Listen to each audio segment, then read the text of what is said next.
अस्सलाम वालेकुम, इय्याका नअबुदु व इय्याका नस्तईन इंटरनेशनल ख़बरें हैं। और सबसे पहले स्टार्ट करते हैं सबसे दुखी ख़बर से कि गज़ा के अंदर लोग खाना कर ले रहे थे, उधर इसराइल ने हमला करके बम फेंक के उधर 104 लोग अभी तक कन्फर्म हो गए, शहीद हो गए हैं, जबकि 700 से ज़्यादा लोग ज़ख्मी हैं। कितनी बेहिसी है। पाकिस्तान तो चलो है ही बेहिस लोग ना, लेकिन बाहर भी जितने मुसलमान लोग रहते हैं उन्होंने भी एहतजाज करना पिछले 1.5 माह से छोड़ दिया हुआ है। ये कितनी बेहिसी की बात है। इनको पता था कि अब हमने शुरू किया, लोग नई नई जंग स्टार्ट होती है, लोग निकलते हैं बाहर, उसके बाद आहिस्ता आहिस्ता लोग अपने कामों में लग जाते हैं, उनके लिए ये नॉर्मल रूटीन हो जाती है। और हमने जेनोसाइड को, कत्ल व गारत को गज़ा के अंदर नॉर्मल रूटीन समझ लिया है। इस मुसलमान होना तो हमें वो तो भूल ही जाए ना उसको। इखलाकियात, इंसानियत, ये सब ख़त्म है हम सब के अंदर।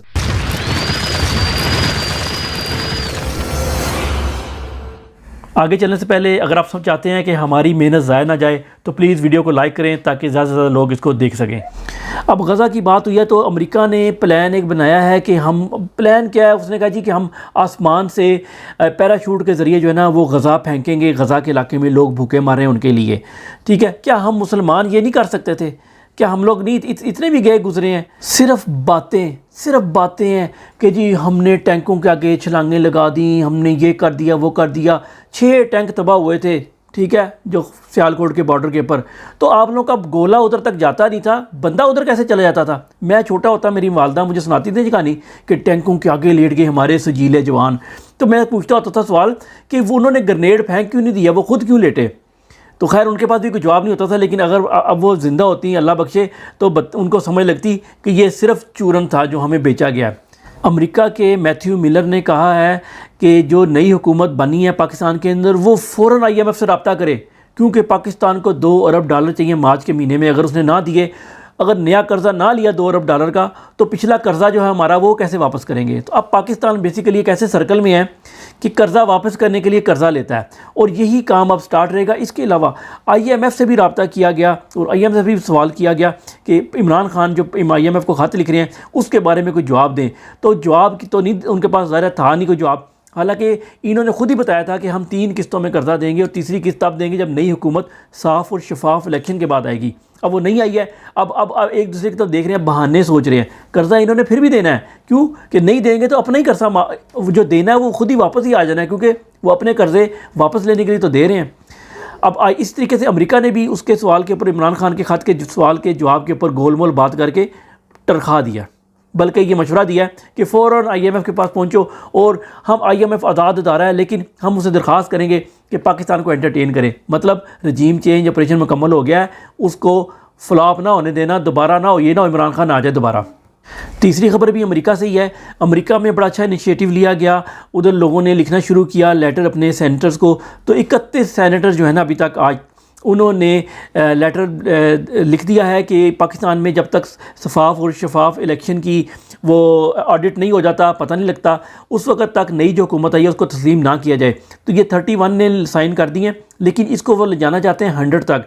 तो आप सब लोग, ये अमेरिका के लोग ही कर सकते हैं, क्योंकि उधर आपको पोस्ट कोड वगैरह देना, सब कुछ करना है। तो अमेरिका में रहने वाले लोग, ये शहबाज गिल की कल परसों की जो वीडियो थी उसके डिस्क्रिप्शन में उन्होंने सारी डिटेल हर चीज़ दी हुई है, वहाँ से लें, कॉपी पेस्ट करें और उसको साइट पे जाएं, अपना सिर्फ एड्रेस डालें और उधर भेज दें। तो आप लोगों का ये काम प्लीज़ इतना तो कर ही सकते हैं, ज़िंदगी में से 5 मिनट निकालें। अच्छा, ऑस्ट्रेलिया को भी सबक सीखने की ज़रूरत है पाकिस्तानियों से, या हमें उनसे ज़रूरत है। ऑस्ट्रेलिया में एक उनका साबिक रुकने असम्बली जो था, उसने उसका पता लगा कि वो स्पाई था किसी दूसरे मुल्क के लिए, तो उन्होंने पकड़ लिया, लेकिन उसके बारे में डिटेल नहीं बता रहे। तो उधर जो है ना वो काफ़ी रोला पड़ गया कि उस बंदे के बारे में बताया जाए कि वो कौन था, वो क्यों किस मुल्क के लिए स्पाई कर रहा था, ताकि आवाम को पता लगे कि उनका नुमाइंदा जो था ना वो जासूस था एक गैर मुल्की, और उसने ऑस्ट्रेलिया को बेच दिया। पाकिस्तानियों से सीखो, एक एक बंदे का पता है कि कौन क्या है, कौन किसका जासूस है, कौन किसके लिए काम करता है, कौन किससे पैसे लेता है, किसके बच्चे कहाँ चले गए हैं, कौन क्या करता है। लेकिन मजाल है जो उससे कुछ हुआ हो, या हमसे सीखें और कुछ ना कहें और चिल करें, या फिर हमें सिखाएं कि देखो ज़िंदा कौमें ऐसी होती हैं। अगली खबर रूस से है। रूस ने धमकी लगा दी है कि, बल्कि पुतिन का ख़ताब था, क्योंकि उधर भी इलेक्शन हो रहे हैं 2-3 हफ्ते के बाद, तो उसने स्टेट ख़ताब किया और उसमें वो बड़ा कॉन्फिडेंस है कि वो जीत जाएगा। अब तो पाकिस्तान की एग्जांपल भी उसके सामने, अब तो वाकई जीत जाएगा। लेकिन देखें ये रूस हो या मिस्र हो, उधर डिक्टेटर बैठे हैं, वो किस तरह जीत जाते हैं। हमारी आवाम ने भी डिक्टेटर को कैसे शिकस्त दी है। इनकी आवाम को रशिया की और मिस्र की और जिन मुल्कों में डिक्टेटरशिप है उनको पाकिस्तान की पीटीआई की कौम से, पीटीआई के अवाम से सीखने की ज़रूरत है। और ये इस तरीके से अपने जो अपने बैठे हुए ना साल से उनको उतार सकते हैं। अच्छा, रूस ने कहा जी कि जो मुल्क भी यूक्रेन के अंदर अपनी फ़ौज भेजेगा हम उसके ख़िलाफ़ उसको न्यूक्लियर थ्रेट दिया उसने। बेसिकली जो भी मुल्क भेजता है, जैसे पाकिस्तान ने भी कुछ बंदे सुना भेजे हुए हैं, और वो बंदे जो हैं वो प्राइवेट होते हैं, वो आर्मी के बंदे नहीं होते, प्राइवेट आर्मी कहते हैं, ब्लैक वाटर टाइप की। हर मुल्क ने बनाई हुई है, पाकिस्तान ने भी बनाए हुए हैं, हर मुल्क ने वो भेजे हैं। अच्छा, लेकिन यहाँ पर एक हैंड हो गया इंडियंस के साथ। इंडियन जो थे ना, उन्होंने हायरिंग हुई थी रशिया में कि हमें पोर्टर चाहिए सामान उठा के ले जाने के लिए आगे अगली लाइनों तक, लड़ने के लिए नहीं। तो उन बहुत से इंडियन जो है ना, कई 100 लोग इंडियन उधर गए रशिया। तो जब रशिया गए तो रशिया ने जाते साथ ही उनके हाथ में बंदूक पकड़ाई, उनको 3 दिन 4 दिन ट्रेनिंग दिलाई और उसके बाद उनको फ्रंट लाइन पे भेज दिया लड़ने मरने के लिए। तो इंडिया ने इसके ऊपर 2-3 दिन पहले काफ़ी एहतजाज किया। अगली खबर ईरान के बारे में है। ईरान ने अपना एक नया सैटेलाइट छोड़ा है। सैटेलाइट का नाम है पारस 1 और ये रूस के रॉकेट से कजाकिस्तान वगैरह उधर से कहीं से भेजा है इन्होंने। और ये करेगा रिमोट सिग्नलिंग और रिमोट सेंसिंग और इमेजिंग। मतलब ये इमेजिंग, अपने मुल्क की इमेजिंग और सारा कुछ पता लगता है। इससे क्या होता है, इससे आपको पता लगता है किस इलाके में कौन सी फसलें काश्त करनी है, क्या करनी है।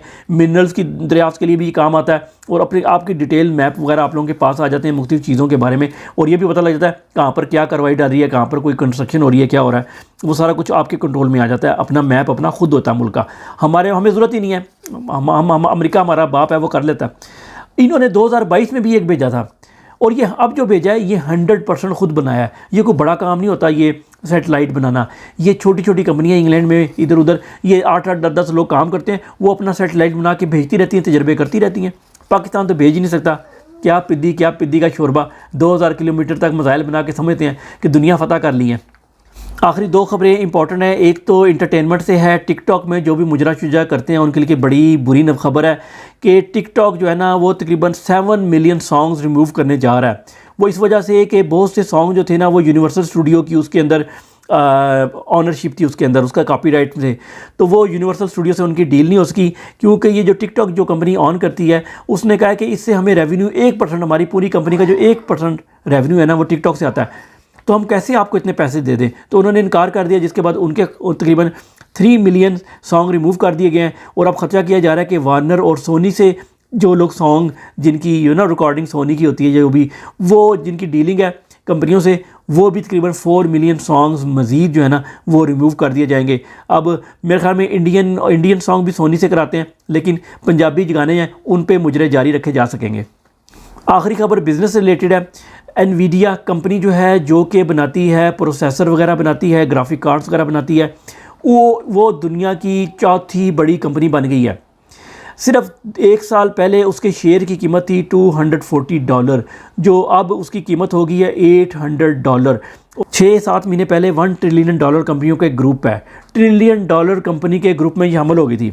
और 6-7 महीने के बाद ही अब वो 2 दिन पहले $2 ट्रिलियन कंपनी बन गई है। सिर्फ किस वजह से, उन्होंने एक अपना जो है ना वो प्रोसेसिंग चिप जो है ना वो लॉन्च की है, जो आर्टिफिशियल इंटेलिजेंस यानी लर्निंग भी करती है साथ।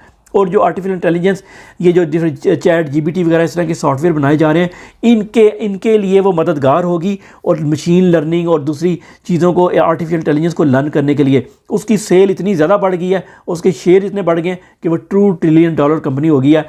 पाकिस्तान तो इंडिया के टाटा का मुकाबला नहीं कर सकता, टाटा आगे निकल गया। टाटा सिर्फ 300-350 बिलियन डॉलर की कंपनी है। आप जहाँ भी हैं गज़ा के लिए ज़रूर आवाज़ उठाएँ। अस्सलाम वालेकुम।